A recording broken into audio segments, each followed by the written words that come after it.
ஆதி திராவிடர் மற்றும் பழங்குடியினர் கலை இலக்கிய சங்கமம் வழங்கும் ஆதி கலைக்கோள் டிசம்பர் 2ஆம் தேதி சென்னை ட்ரேட் சென்டர் நந்தம்பாக்கமில் 1000க்கும் மேற்பட்ட கலைஞர்களுடன் அனைவரும் வாருங்கள். அனுமதி இலவசம். பெரிய பெரிய மலைகள்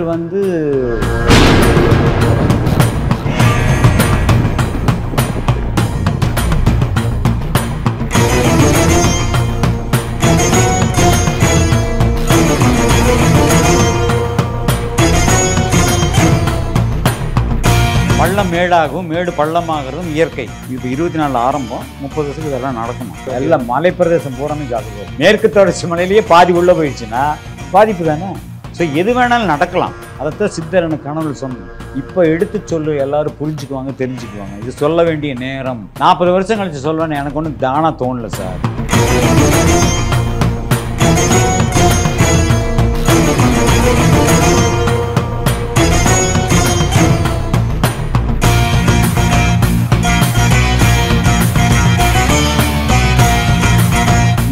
நெருப்பு காற்று ஆழம் சம்பந்தப்பட்ட ஏதாவது ஒரு கோயிலை கட்டுங்க, அதில் போய் வேண்டிக்கணும்.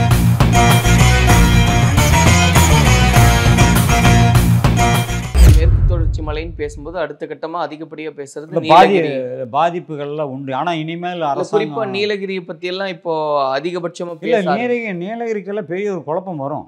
அதெல்லாம் மாற்றுக்கருத்தே கிடையாது, மாற்றுக்கருத்தே கிடையாது.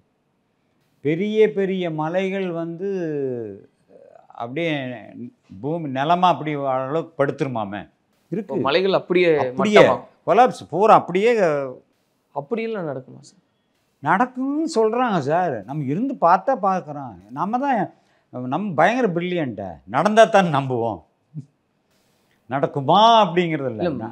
மலை அதிருது அப்படின்றது நம்ம பார்த்துருக்கோம். மலை அதிர்ந்து பூமி போனதா உள்ளே போயிடும்.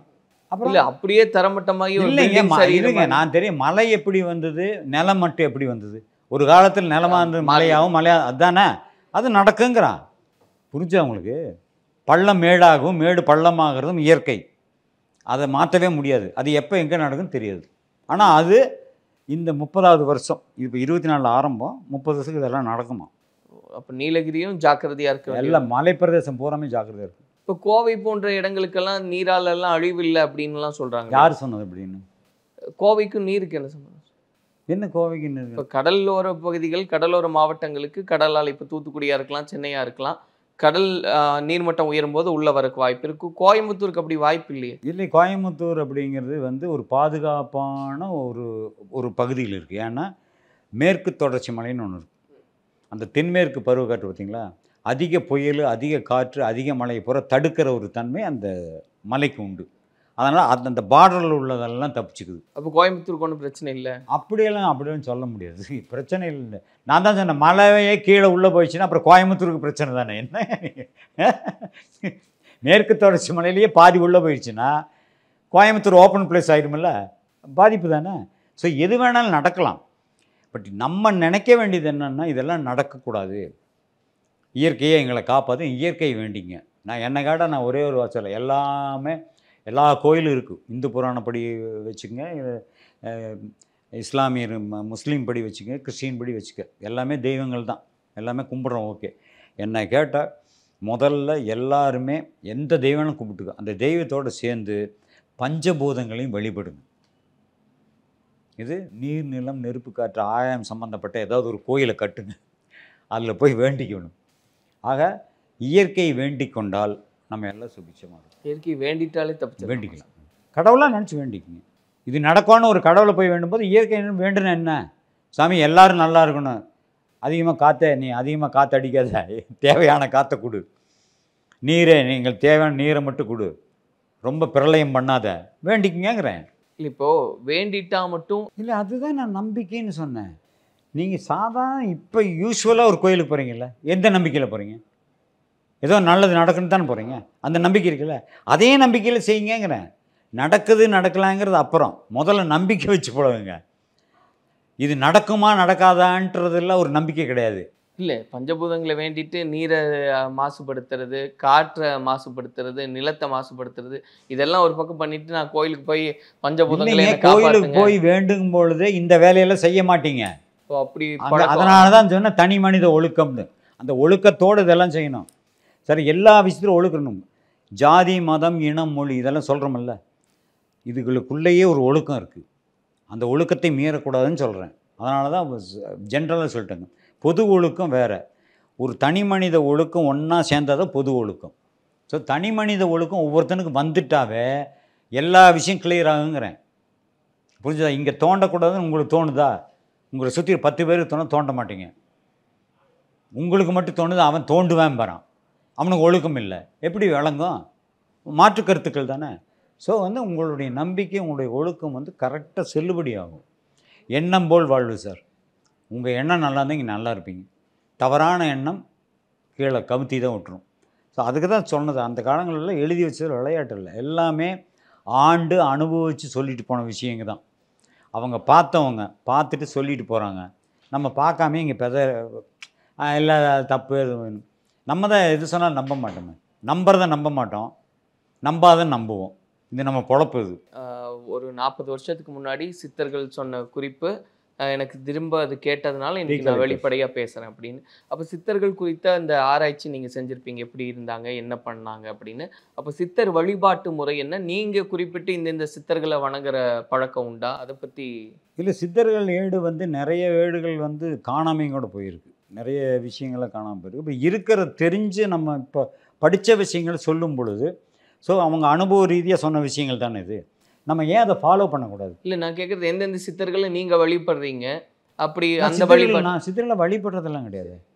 அவங்களுடைய அறிவுரைகளை ஏற்றுக்கிட்டு நடந்துக்கோன்னு நினைக்கிறவன். நான் ஒன்று வழிபடுறேன். சித்தர்களை சாமியாக கும்பிடுங்கன்னு எந்த சித்தர் சொன்னதில்லை. சித்தர்கள் கடவுள் ரூபத்தில் இருக்கும் அதாவது ஞானிகள், அதாவது நடப்பதையும் நடந்ததையும் நடக்கப்படுறது சொல்லும் ஒரு ஞானிகள்.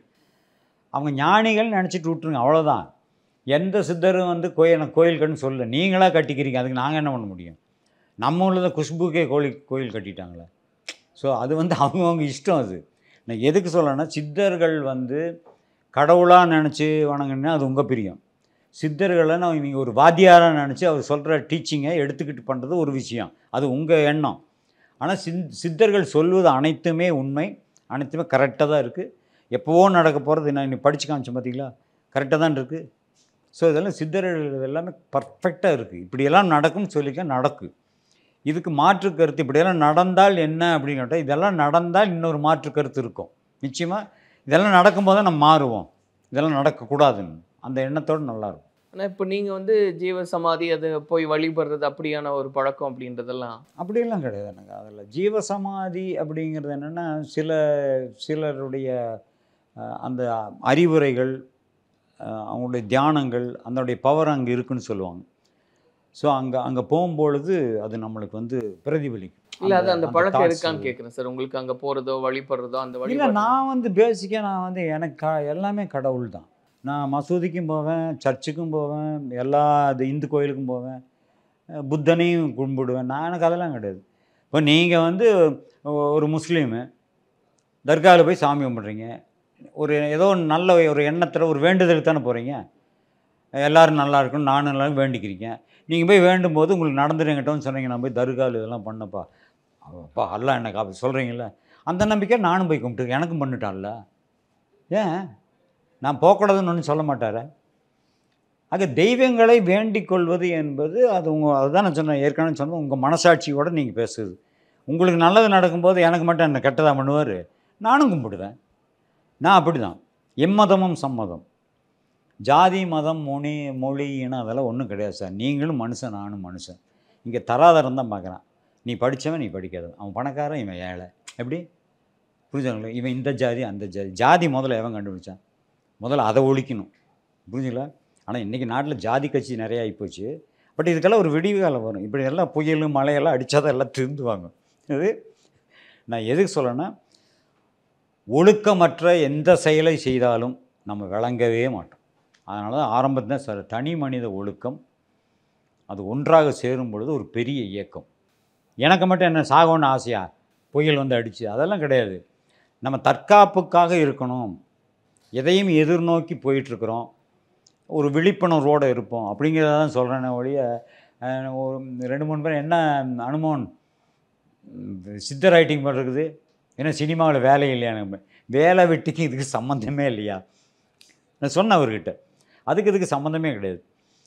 நான் தெரிந்ததை இந்த மாதிரி சேனல் மூலிமா சொல்லும்போது பல பேருக்கு போகும். நம்ம ஒவ்வொருத்தரும் கூப்பிட்டு சொல்ல முடியாது. நம்ம சொல்கிற விஷயத்த ஒரு லட்சம் பேருக்கு போய் சேர்றது நல்ல விஷயம் தானே. அதைத்தான் சித்தர் எனக்கு கனவுல சொன்னது. இப்போ எடுத்து சொல்லு, எல்லோரும் புரிஞ்சுக்குவாங்க, தெரிஞ்சுக்குவாங்க. இது சொல்ல வேண்டிய நேரம். 40 வருஷம் கழித்து சொல்லுவேன்னு எனக்கு ஒன்றும் தானாக தோணலை சார். அதை விட அவர் சொன்னது மறுபடியும் ரிப்பீட்டாக ஞாபகத்துக்கு வருது பாருங்கள். அது பெரிய காடு கிஃப்ட் தான். ஸோ அந்த ஒரு எண்ணத்தோடு தான் நான் பேட்டியெல்லாம் கொடுக்குறேன். வேற ஒன்றும் கிடையாது. நம்ம பாதுகாப்பாக இருக்கணும், நம்மளே காப்பாற்றிக்கணும். நம்மளை காப்பாற்று இயற்கை தான். அந்த இயற்கையை நம்ம வழிபடுவோம். இயற்கையுடைய சீற்றங்கள்லாம் குறையும், நம்மளும் நல்லாயிருக்கும். உங்கள் கனவுல சொன்னது காரை சித்தர் தான்? இல்லை, அது வேறு சித்தர். அது அவர் பேர் எனக்கு மறந்து போச்சு. பட்டு நிறைய இருக்காங்க. இப்போ திருவண்ணாமலை பண்ண நிறைய சித்தர்கள் இருக்காங்க. ஒவ்வொரு கோயில் வாசல்களும் இருப்பாங்க. இல்லை, இன்றைக்கும் சித்தர்கள் வாழ்ந்துக்கிட்டு தான் இருக்காங்க. ஞானிகள். அவங்க சித்தர்கள்லாம் நீங்கள் இந்த ஜடாமுடியெல்லாம் வச்சு தாடியெல்லாம் விட்டு காவி வேட்டி கட்டதான் சித்தர் நினைக்காதீங்க. சாதாரணமாக இருப்பாங்க. அந்த ஞானம் இருக்கும் உங்களுக்கு. நம்ம கண்டுபிடிக்க முடியாது. சித்த ஞானம். அவங்க இதை சொல்லோன்னே சொல்ல மாட்டாங்க. ஒரு அறிவுரை மாதிரி சொல்லுவாங்க. தம்பி பார்த்து, நல்லா இல்லைப்பா, பார்த்து போனா அந்த ஞானம் அவங்க சொல்கிறது அப்படி தான். பட் அவங்க அந்த கோயிலே இருக்கிறவங்க அதிலேயே இருப்பாங்க. முழு நேர ஞானமும் அதிலேயே இருக்கும். கடவுள் பக்தி, ஞானம், நடப்பது சிந்தனைகள் இப்படியே சொல்லிகிட்டு இருப்பாங்க. அவங்க வேறு. அந்த மாதிரி ஒரு சித்தருடைய கிட்ட பேசி பழகினதுனால தான் நான் இதெல்லாம் படித்தேன். அது இப்படியெல்லாம் வரும்னு நான் அது படித்து தெரியும் பொழுது இப்படியெல்லாம் பேட்டி விடுவேன்னு நினச்சேனா? அப்போ டிவியும் கிடையாது, ஒன்றும் கிடையாது. ரேடியோ பொட்டி வச்சு தான் கேட்டிருப்போம். இப்போ அதை நான் இவ்வளோ விஞ்ஞானம் வளர்ந்து இந்த மூலிமா சொல்லணுங்கிறது தான் விதி. புரிஞ்சா அவங்களுக்கு? அவ்வளோதான். அந்த காலகட்டங்கள் நெருங்கும் பொழுது அது பாட்டுக்கு நடக்கும். நல்லதே நினைப்போம். எண்ணங்கள் தான் வாழ்வு. என்றும் நல்லா இருப்போம். நன்றி, வணக்கம். மறுபடியும் சந்திக்கிறேன். நன்றி. ஆதி திராவிடர் மற்றும் பழங்குடியினர் கலை இலக்கிய சங்கமம் வழங்கும் ஆதி கலைக்கோள் டிசம்பர் 2ஆம் தேதி சென்னை ட்ரேட் சென்டர் நந்தம்பாக்கமில் 1000க்கும் மேற்பட்ட கலைஞர்களுடன் அனைவரும் வாருங்கள். அனுமதி இலவசம்.